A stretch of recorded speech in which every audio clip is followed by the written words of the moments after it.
Welcome to the quiet world of dreams. Tonight, imagine yourself standing near the edge of a small island in the Aegean Sea. The night is quiet. Moonlight rests on the surface of the water, appearing and disappearing as the waves move against the dark rocks. Far in the distance, there are no city lights, no engines, and no sounds beyond the wind and the slow movement of the sea. The island is called Antikythera.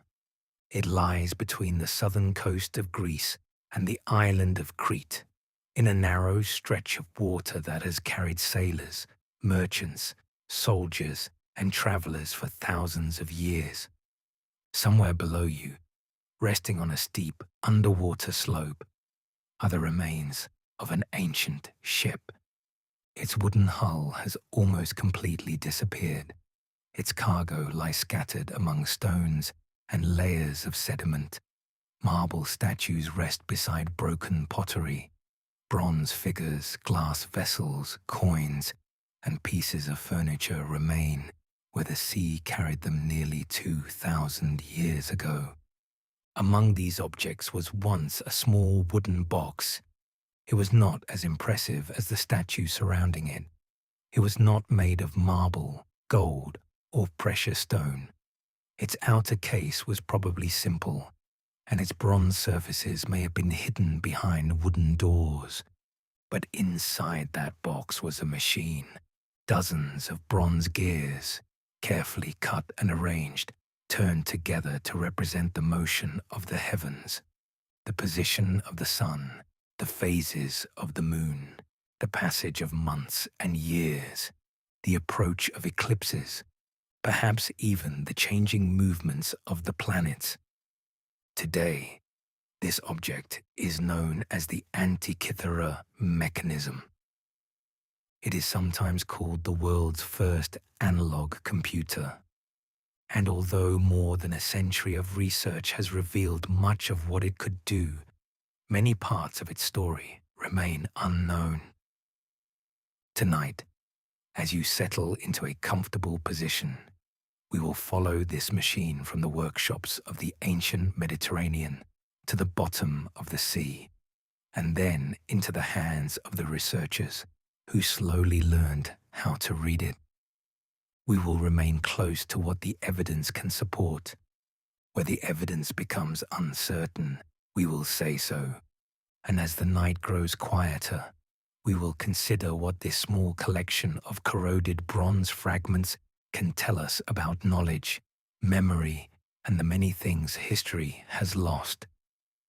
The story begins during the 1st century before the Common Era. At that time, a large merchant ship was traveling through the eastern Mediterranean. Its exact route is unknown. Many researchers believe that it may have been sailing west, perhaps toward Italy, carrying valuable objects from the Greek world to wealthy Roman buyers. The Roman elite admired Greek art and culture. Statues, furniture, jewelry, decorative vessels, and scientific instruments could all be transported across the Mediterranean as luxury goods. The ship carried a remarkable cargo. There were marble sculptures, bronze statues, pottery, glassware, coins, and other valuable objects. Some of these items may already have been old when they were placed aboard. The vessel itself was probably substantial. It had to support the weight of stone, bronze, and ceramic containers while crossing dangerous open water. Its wooden beams would have creaked with each movement of the sea. Ropes would have tightened in the wind. The cargo below deck would have shifted gently as the ship passed between Crete and the Greek mainland. We do not know who owned the vessel. We do not know the names of the crew. We cannot know whether the people aboard understood the machine traveling with them. Perhaps it belonged to a passenger. Perhaps it was being sold. Perhaps it was intended for a school, a library, or the home of a wealthy collector. It may already have been old. It may have been repaired and passed from one owner to another. No surviving text identifies the ship or explains why the mechanism was aboard. What we know is that the journey ended near Antikythera. The waters around the island can be dangerous. Strong winds move through the passage, and the coast is rocky. The seabed falls quickly into deeper water. The ship may have been caught in a storm. Its crew may have lost control while trying to avoid the cliffs. There is no written account of the final moments. At some point, the vessel sank close to the island. Its cargo fell through the dark water. Marble bodies landed among rocks and broken timber. Ceramic vessels shattered. Smaller objects slipped beneath sand and stone. The wooden box containing the mechanism also reached the seabed. Water entered the case. The bronze began to corrode. The gears stopped. For nearly 2,000 years, the mechanism remained there. Its wooden case decayed. Thin metal plates broke apart. Sediment entered the spaces between the gears. Marine growth covered its surfaces. The machine had been designed to represent repeating cycles across years and decades. Yet now it entered a much slower cycle of salt, pressure, corrosion, and silence. Above the wreck, the world changed. The Roman Republic became an empire. The empire divided and declined. Libraries disappeared. Workshops closed. Languages changed. Knowledge was copied, altered, preserved, and lost. The mechanism remained beneath the sea, forgotten by everyone. No one searched for it because no one knew it had ever existed. Then, in the year 1900, a group of sponge divers arrived near Antikythera. They came from the island of Simi and were traveling through the region when bad weather forced them to stop. Sponge diving was a dangerous profession. By the beginning of the 20th century, many divers used heavy suits with metal helmets. Air was pumped down from the boat through a hose. Weighted boots allowed the diver to walk across the seabed. The equipment made longer and deeper dives possible, but it also created new risks. The effects of pressure and decompression were not yet fully understood. Divers who returned to the surface too quickly could suffer severe pain, paralysis, or death. Every descent required trust in the equipment and in the men controlling the air supply above. One of the divers went down near the island. As he descended, the sunlight weakened. The water became colder. The sounds from the surface faded. On the seabed, he saw what appeared to be human bodies. There were arms, faces, and figures lying among the rocks. They were not people. They were statues. The diver had discovered the ancient wreck. The find was reported to the Greek authorities, and a major recovery operation began. Between 1900 and 1901, divers brought many objects to the surface. The work was extremely dangerous. One diver died, and others were seriously injured, yet the wreck produced an extraordinary collection. Marble sculptures were raised from the seabed. Bronze statues appeared beneath layers of marine growth. Pottery, glass vessels, furniture fragments, jewelry, and coins were recovered. Among them was a corroded mass that did not appear especially important. It looked like a damaged block of bronze, stone, and wood. Compared with the statues, it was easy to overlook. The objects were taken to the National Archaeological Museum in Athens. There, as the corroded mass dried and began to separate, something unexpected became visible. A bronze gear, its teeth could still be seen. More gears appeared inside other fragments. There were also traces of finely engraved Greek writing. The object had once contained a complex mechanical system. This was immediately difficult to explain. Ancient Greece was known for mathematics, geometry, astronomy, architecture, and engineering. Greek and Roman writers describe pumps, water clocks, automata, mechanical toys, and moving models of the heavens. But no machine of this complexity had survived. The fragments suggested a network of carefully designed gears connected to circular displays. Pointers had once moved across engraved scales. Tiny Greek inscriptions explained astronomical cycles and may also have given instructions to the user. The problem was that the mechanism was badly damaged. Only part of it survived. Its gears were trapped inside corroded masses. Many pieces were missing. Others had fused together. Researchers could not simply open the machine and examine its interior. The object had become a compressed puzzle. Early scholars proposed different explanations. Some thought it might be a type of astrolabe. Others suggested that it had been used for navigation.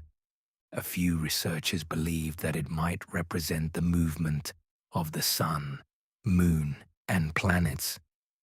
The idea of a true ancient mechanical calculator seemed difficult to accept. Comparable surviving clockwork machines were known from much later periods. For this reason, the Antikythera mechanism is sometimes described as technology that appears to be outside its proper time. But this description can be misleading. The mechanism is not outside history. Its materials, language, astronomical ideas, and archaeological context all belong to the ancient Mediterranean world. The problem was not that the object came from the wrong century. The problem was that modern historians had underestimated the technical abilities of that century. The first attempts to understand the mechanism moved slowly. Researchers studied the visible gears, copied the inscriptions, and tried to determine how the fragments had once fitted together. One of the most important early investigators was Derek de Solla Price, a historian of science who began studying the mechanism in the middle of the 20th century. Price believed that the device was an astronomical calculator. With the help of X-ray images, he attempted to count the teeth of gears hidden inside the fragments. This was difficult. A gear ratio depends on the number of teeth on each wheel. If a small gear turns a larger one, the speed changes. By connecting several gears, a machine can represent long numerical cycles. But the X-ray images were unclear. Teeth overlapped. Some were missing. Corrosion created false shapes. Price published a major reconstruction in 1974. He argued that the mechanism had been used to calculate astronomical and calendar cycles. Some parts of his model were later corrected, but his central conclusion was right. The fragments belonged to a mechanical model of the heavens. Later researchers used improved photography, radiography, and computer imaging. In the early 21st century, high-resolution X-ray computed tomography allowed scientists to examine layers hidden inside the corroded fragments. Previously invisible gears and inscriptions could be studied without breaking the object apart. Thousands of tiny Greek letters began to emerge. The machine was slowly becoming readable.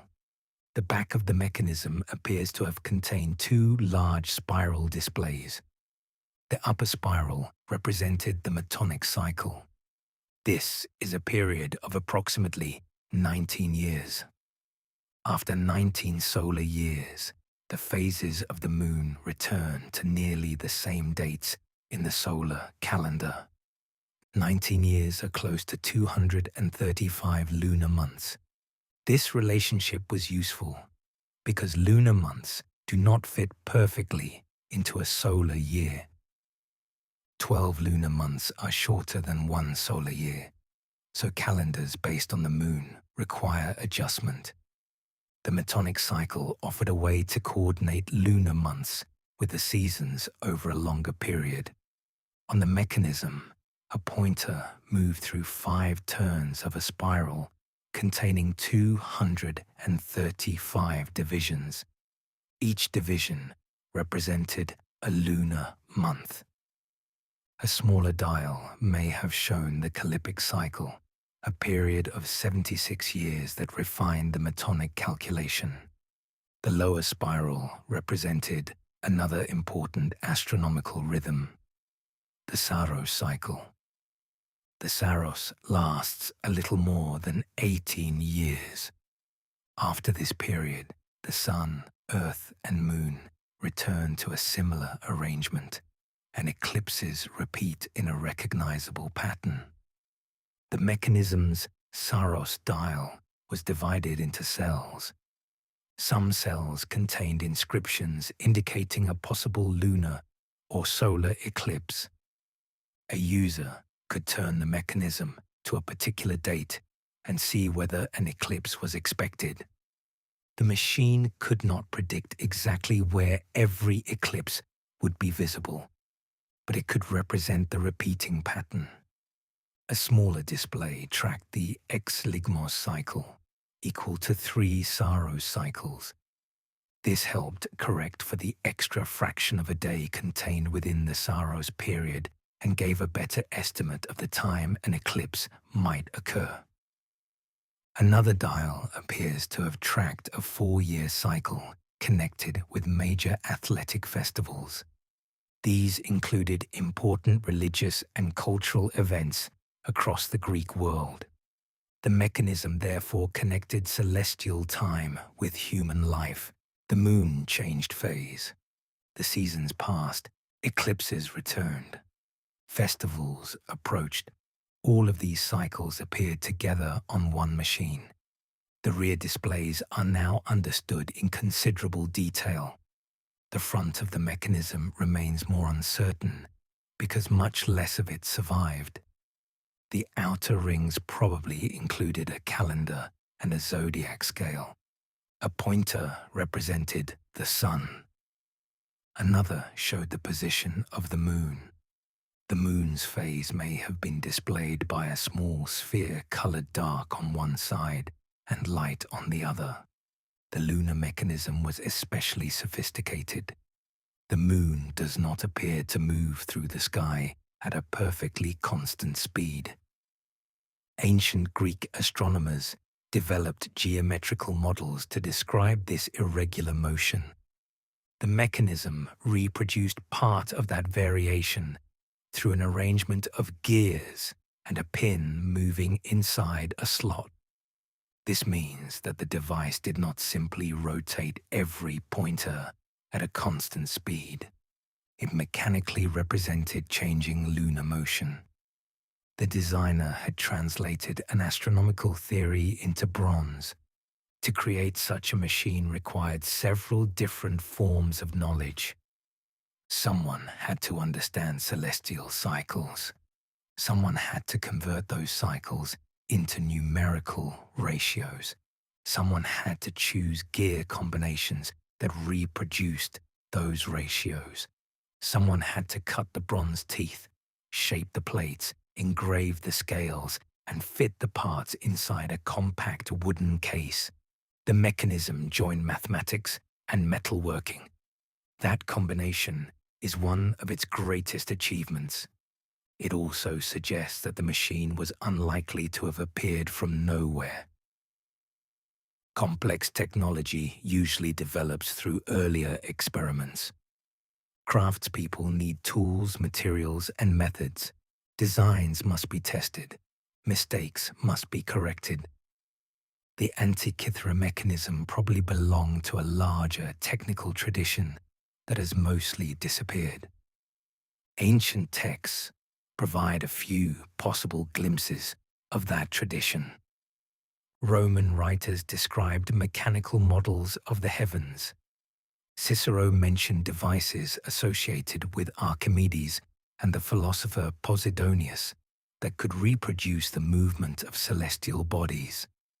These descriptions are brief. They do not prove that the Antikythera mechanism was made by either man, but they show that mechanical models of the cosmos were known in the ancient world. Archimedes is often connected to the mystery.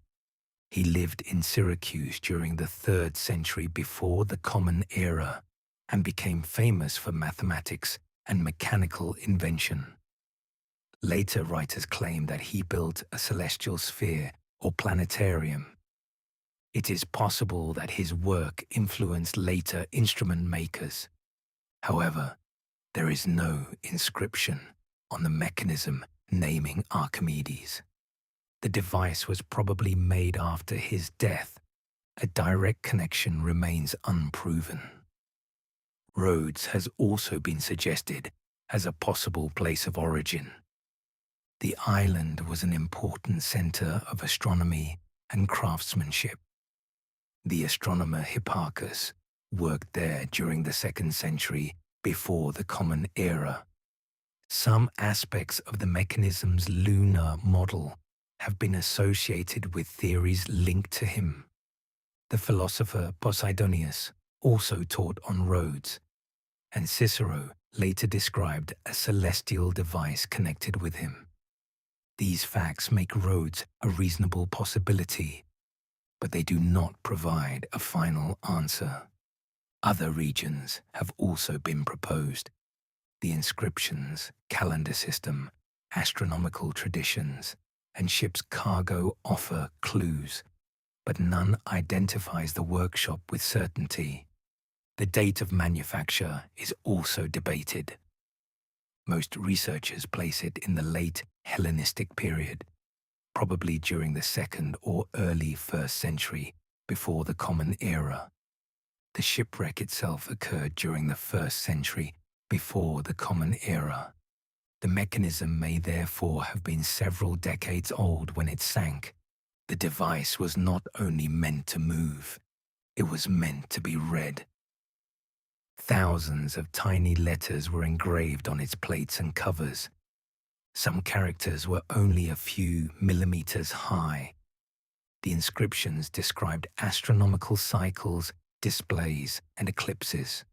They may also have served as a manual explaining how the mechanism worked. The user would have turned a handle or input control. As the internal gears moved, pointers traveled across the front and back dials. A single movement could display several related pieces of information. For this reason, the mechanism is often called an analog computer. The description is useful as long as it is not misunderstood. The device was not programmable like a modern computer. It could not store general information or perform unrelated tasks. It was a specialized calculator designed to represent particular astronomical cycles. Yet it did receive an input process that input through gears and produce several outputs. In that limited sense, the comparison is appropriate. The greatest remaining debate concerns the front display. Inscriptions suggest that the 5 planets visible to the naked eye may have been represented. These were Mercury, Venus, Mars, Jupiter, and Saturn. To ancient observers, planets were wandering lights. Unlike ordinary stars, they moved against the background of the zodiac.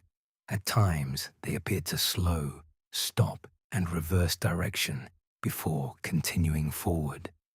Greek astronomers created geometrical models to explain these movements. In 2021, researchers at University College London proposed a reconstruction of the missing front mechanism. Their model used nested tubes, gears, and pointers to display the sun, moon, and planets around the zodiac. If broadly correct, the front of the machine would have shown a small, moving model of the ancient cosmos. However, this reconstruction is not proven in every detail. Most of the front gearing is missing. Researchers must combine surviving inscriptions, known astronomical periods, physical space inside the case, and mechanical feasibility. Other reconstructions have proposed different arrangements. Some scholars question whether all proposed planetary systems could have fitted or operated as imagined. The planetary display is therefore a strong possibility, supported by inscriptions, but its exact design remains uncertain. This is an important distinction. The mechanism's rear calendar and eclipse functions are supported by surviving gears and scales. The complete planetary arrangement is partly reconstructed. A careful history must separate preserved evidence from reasonable inference. There is also the practical question of how well the machine worked.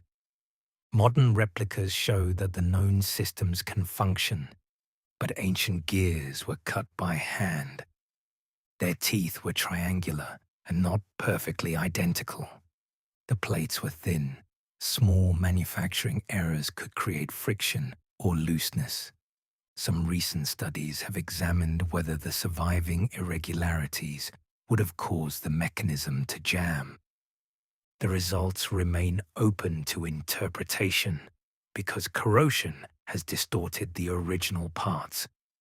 The machine we measure today is not in the condition it had when it was built. Its gears have bent, broken, and fused together. It may have operated more smoothly than the fragments suggest. It may also have required careful adjustment and slow movement. Ancient technology did not need to meet modern industrial standards to be useful. A hand-built astronomical model could tolerate small errors. Its purpose may have been educational or demonstrative as much as computational. Imagine it inside a quiet room. Oil lamps cast a soft light across the wooden case. A teacher or astronomer places the device on a table. Several people stand nearby. The handle turns slowly. The pointer moves through the months. The moon changes phase. A future eclipse appears on the rear dial. Perhaps the planets move around the zodiac on the front.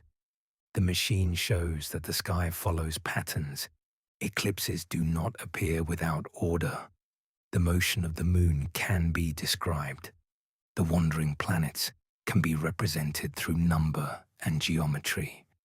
The heavens, enormous and unreachable, have been reduced to a form that can be held in two hands. In this setting, the mechanism becomes more than a calculator. It becomes a demonstration of an idea. The universe is ordered. Observation can reveal that order. Mathematics can describe it. Craft can make it visible. This combination may explain why the mechanism feels surprisingly modern. It transforms information through a physical system. A user moves one part. The gears process that movement. Several displays respond. The machine connects different cycles within one model. Yet its intellectual world was still ancient. The mechanism was based on an Earth-centered cosmos. Astronomy, calendars, religion, and astrology were not always separated in the way they are today. Eclipses could be calculated, but they could also carry political or symbolic meaning. A festival calendar could be both practical and sacred. The device belonged to this larger cultural world. Its science was advanced, but it was not modern science transported unchanged into antiquity. Because the mechanism appears so complex, more dramatic theories have often gathered around it. Some suggest that it came from a lost civilization with advanced technology. Others imagine knowledge arriving from beyond Earth. These theories usually begin with a single assumption. Ancient people could not have built such a machine, but the mechanism itself disproves that assumption. There is no evidence that its knowledge came from a non-human source. Its bronze, wood, language, mathematics, and astronomical models belong to the ancient Mediterranean. Its cycles developed from long traditions of observation. Babylonian astronomers recorded celestial events across generations and identified repeating numerical patterns. Greek thinkers developed geometrical models of the sky.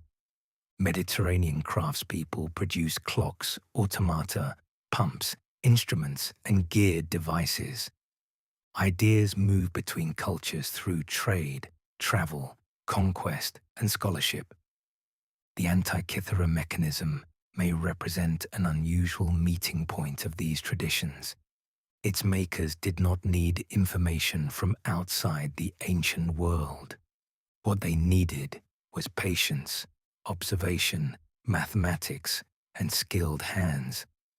The idea of alien or supernatural knowledge is therefore not supported by evidence. The true mystery is more human. Who brought the astronomers and metal workers together? How many earlier machines were built? Where were these skills taught? Why did the tradition disappear? These questions remain unanswered. If one mechanism existed, it is reasonable to suspect that there were others. But we cannot know how many. The device may have been extremely rare. It may have been made for a wealthy patron or a specialized school. Simpler predecessors may once have existed. Other complex examples may have been melted down. Bronze was valuable and could be reused. Wooden cases decayed. Thin metal gears were vulnerable to fire, corrosion, and damage. A machine that survived for a few generations might eventually be dismantled or forgotten. The absence of other complete mechanisms does not prove that Antikythera was the only one. But it also does not allow us to imagine an entire ancient industry without evidence. The most careful position lies between those extremes. The mechanism probably belonged to a wider technical tradition. The size of that tradition is unknown. Technology does not always move forward in a straight line. Knowledge can depend on a small number of workshops, teachers, patrons, and texts. When those networks disappear, specialized skills can vanish. Later generations may preserve the theory, but lose the craft. Or they may preserve descriptions while the physical objects are destroyed. The Antikythera mechanism reminds us that the history of technology is shaped by survival. Stone buildings remain visible. Bronze machines are melted. Poems survive when people copy them. Technical manuals disappear when no one understands why they matter. The shipwreck destroyed the mechanism, but it also saved it. Had the vessel reached its destination, the bronze might eventually have been reused. Because it sank, parts of the machine escaped human hands. The sea damaged it slowly, but also kept it hidden. Darkness became a form of preservation. Modern exploration of the wreck has continued. Jacques Cousteau and his team visited the site during the 20th century. Later projects used improved diving equipment, underwater mapping, and archaeological methods. More objects were recovered, and researchers gained a clearer understanding of the wreck. The site remains difficult. The seabed is steep. The water is deep. Rocks, sediment, and weather complicate every excavation. It is possible that additional fragments of the mechanism remain there. A single plate or gear could alter a reconstruction. But it is equally possible that the missing pieces were destroyed, scattered, or recovered without being recognized. Archaeology rarely provides complete answers. More often, understanding grows through small discoveries. A clearer X-ray, a newly identified letter, a corrected gear count, a model that fits the surviving space more convincingly, a calendar interpretation that connects the machine to a particular region. Each change brings the object slightly closer. The calendar itself remains part of the debate. Ancient Greek cities did not all use the same month names or systems. If researchers could identify the exact regional calendar represented, they might learn where the mechanism was made or used. Several possibilities have been proposed. None has achieved complete agreement. The same is true of the machine's creator. No signature has survived. We do not know whether one person designed it or whether it was the work of a group. We can imagine the workshop only in general terms. Bronze plates measured in daylight, gear teeth marked before being cut, a file moving slowly along the edge of a wheel, wood shaped for the case, calculations written on papyrus or wax tablets, an astronomer checking a numerical ratio, a craftsperson testing whether two gears turn freely. These details are plausible, but the people themselves remain unnamed. We should not invent their conversations or their identities. The mechanism gives us traces of their hands, not their voices. The gear teeth are not perfectly uniform. The inscriptions reflect the writing style of their period. Construction choices reveal moments of decision. Behind every ratio was someone who understood why it mattered. Behind every small engraved letter was a person leaning close to the bronze.